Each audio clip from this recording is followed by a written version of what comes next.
joined down by the U.S. delegation that just wrapped up their meetings with the Russians. Are you walking away with this with any agreements for any follow-on conversations? Well, I would start by saying we've agreed on 4 principles that I think are important. The first is that we're going to appoint our teams respectively to work very quickly to reestablish the functionality of our respective missions in Washington and in Moscow. For us to be able to continue to move down this road, we need to have diplomatic facilities that are operating and functioning normally.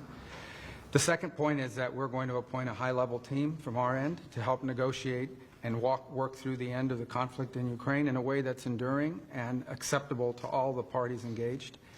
The third point is to begin to work at a high level as well to begin to discuss and think about and examine both the geopolitical and economic cooperation that could result from an end to the conflict in Ukraine. Obviously, we have to see that conflict come to a successful and enduring end in order for that to be possible. And the last thing we agreed to is that while our teams are going to be working on all of this, the 4 of us who were here today, the 5 of us that were here today, are going to remain engaged in this process to make sure that it's moving along in a productive way. What does an enduring and successful end look like? Did you present any proposals to the Russians today? Well, there are some underlying principles. This needs to be a permanent end to the war. And not a temporary end as we've seen in the past. We know just the practical reality is that there is going to be some discussion of territory and there's going to be discussion of security guarantees. Those are just fundamental basics that will undergird and underlie any type of discussion. But I think the most important part is the President has stated his desire, his determination to end this war, to end the killing that is going on, the death and destruction that is happening as this war, goes on and on, month after month after month, in the killing fields of eastern and southern Ukraine is unacceptable. It is not in the interest of either country. It's not in the interest of the world, and certainly not in the interest of the United States and Europe. So all of those things will drive the negotiations going forward. And as you can see, President Trump is determined to move very quickly.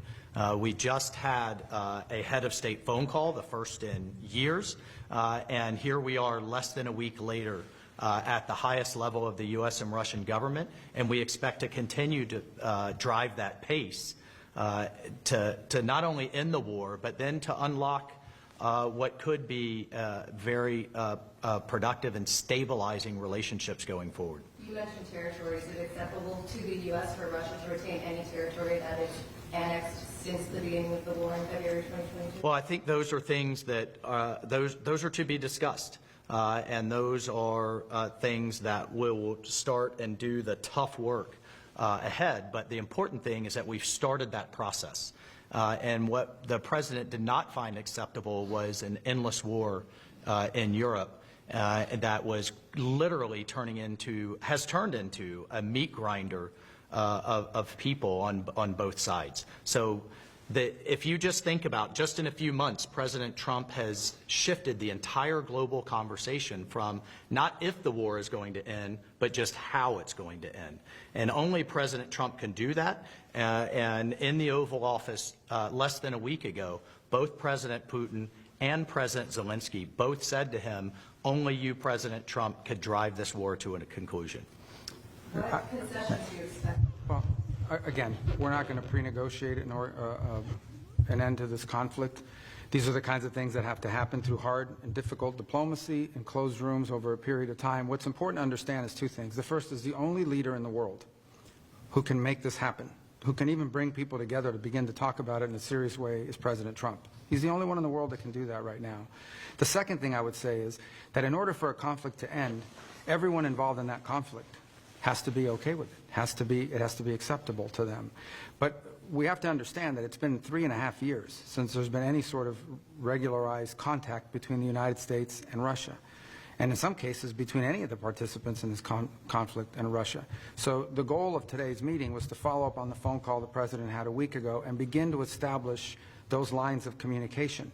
The work remains Today is the first step of a long and difficult journey, but an important one. And President Trump is committed to bringing an end to this conflict, and as he said when he campaigned for president.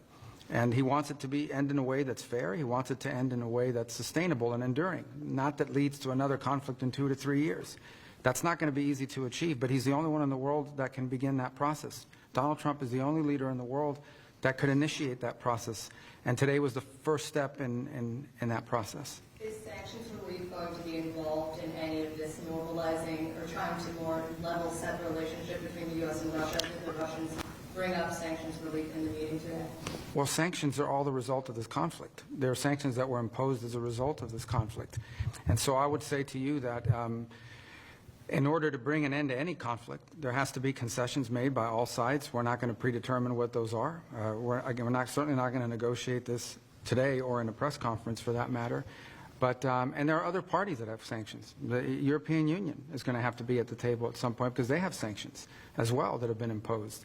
So, but I guess the point here is the goal is, and we agreed on what the goal is to bring an end to this conflict in a way that's fair, enduring, sustainable, and acceptable to all parties involved. What that looks like, well, that's what the ongoing engagement is going to be all about. The Ukrainians and the Europeans have suggested they feel very sidelined about how the process has played out so far. How do you intend to address their concerns? And will they be incorporated in future meetings in a multilateral way? Well, the comment I would have on that is that for 3.5 years while this conflict has raged, or 3 years while it's raged, no one else has been able to bring something together like what we saw today because Donald Trump is the only leader in the world that can. So no one is being sidelined here. But President Trump is in a position that he campaigned on to initiate a process that could bring about an end to this conflict. And from that could emerge some very positive things for the United States, for Europe, for Ukraine, for the world. But first it begins by the end of this conflict. And so the only thing President Trump's trying to do is bring about peace. It's what he campaigned on. It's something the world should be thanking President Trump for doing. He's been able to achieve what for 2.5, 3 years no one else has been able to achieve, which is to begin this process, a serious process. Obviously, a lot of work remains before we have a result, but President Trump's the only one that can do it. Look, it's common sense. If you're going to bring both sides together, you have to talk to both sides. And we'll continue to remind everyone, literally within minutes of President Trump hanging up with President Putin, he called and spoke with President Zelensky. So shuttle diplomacy has happened throughout history. It's happened all over the world.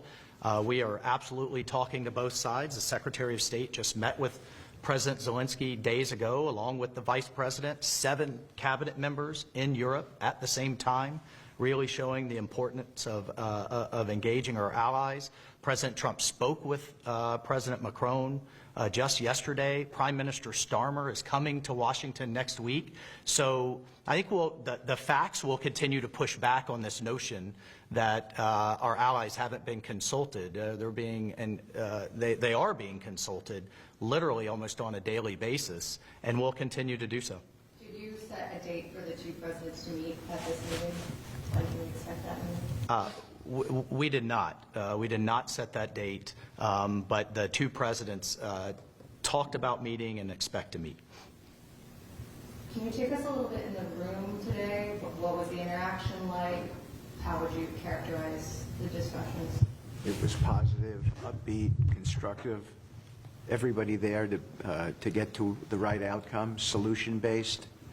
We discussed it afterwards. We couldn't have imagined a better result after this session.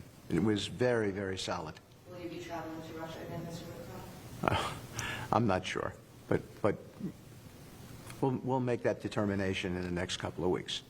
The Europeans, Keir Starmer, the UK Prime Minister, has said the U.S. needs to back any sort of European solution to the war. Is this something that you are willing to commit to?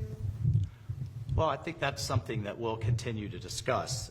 We have certainly, again, as a first principle, a European-led security guarantee. We have the President, many of us, as members of prior members of Congress ourselves, have called for the Europeans to continue to contribute to our common defense, to continue to share the burden of NATO defense.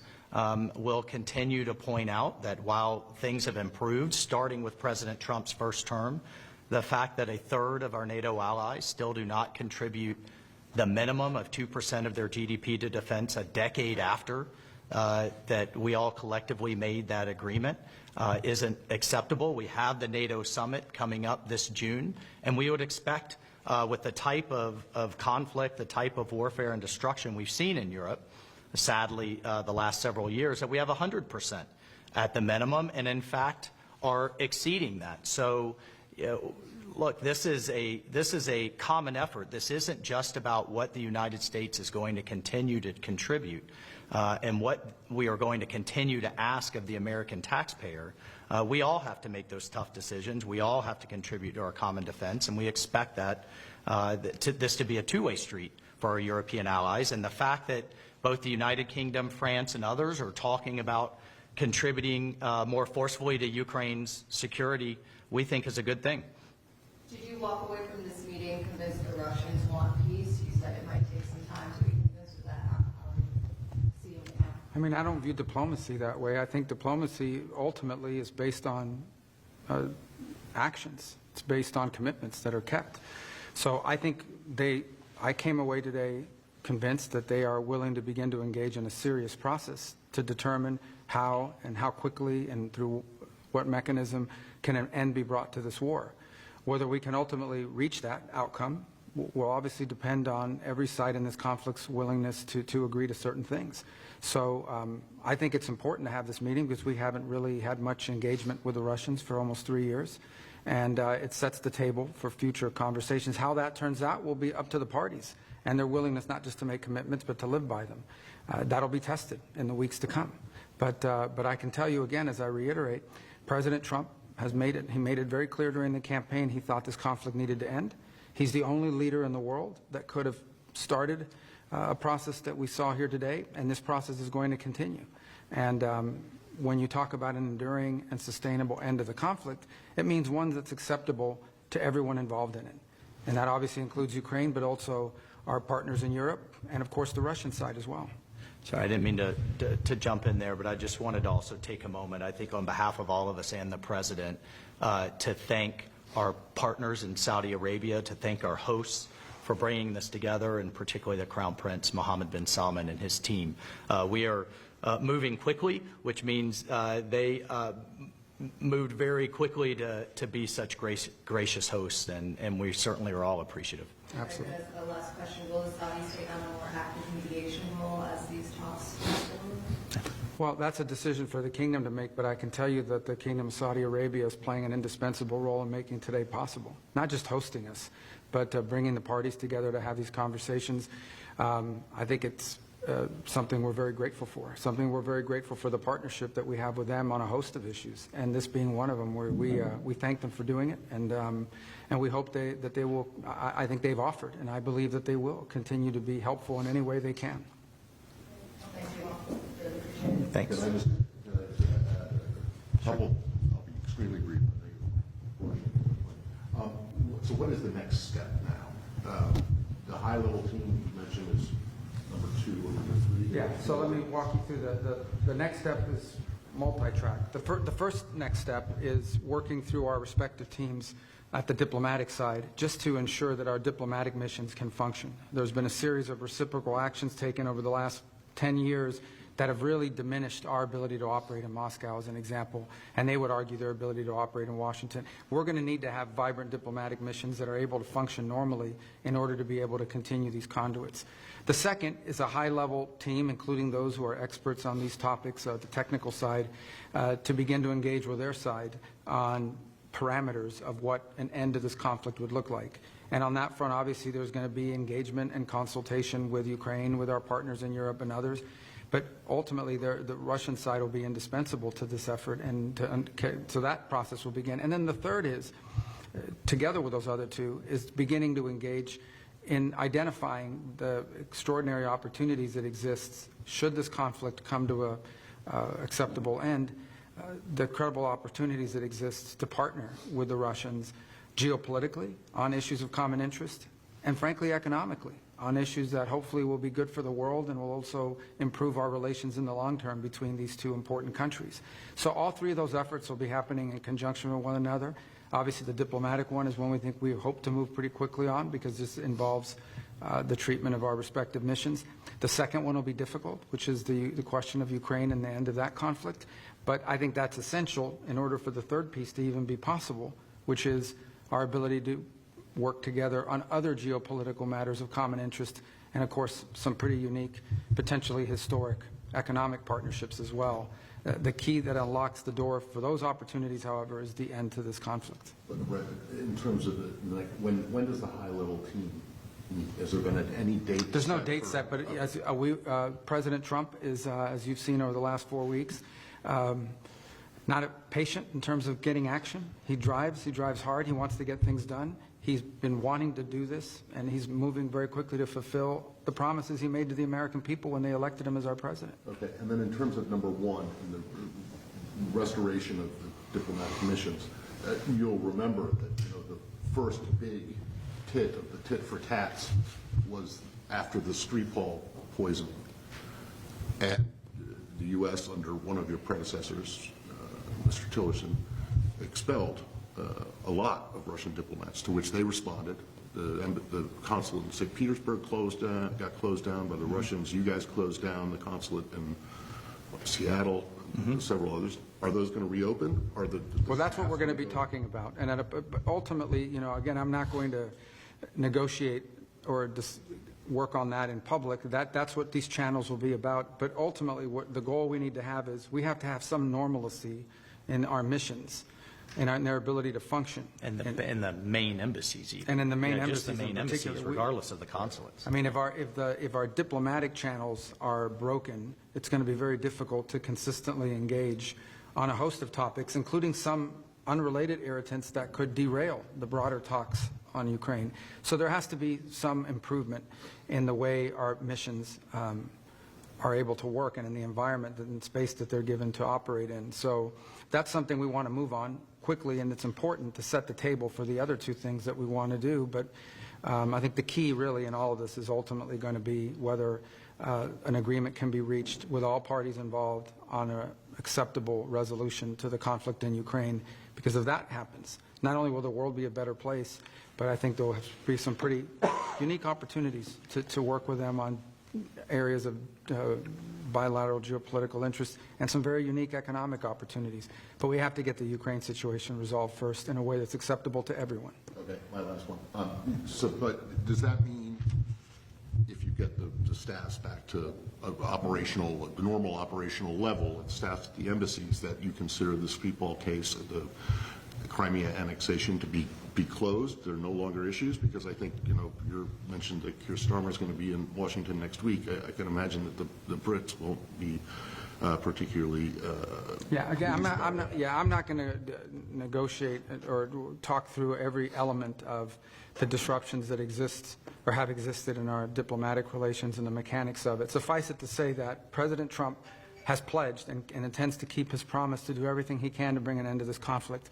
We cannot do that unless we have at least some normalcy in the way our diplomatic missions operate in Moscow and in Washington, D.C. And so we need to work to improve that, and we're going to work with them to see what's possible within that context. Does that include removing Lavrov from rescinding sanctions that have been imposed? We're just not at that level of conversation yet, but certainly there'll be a number of topics that will have to be discussed along the way. We haven't even begun that process. Today was just an agreement to begin a process to talk about those things. All right. Thank you.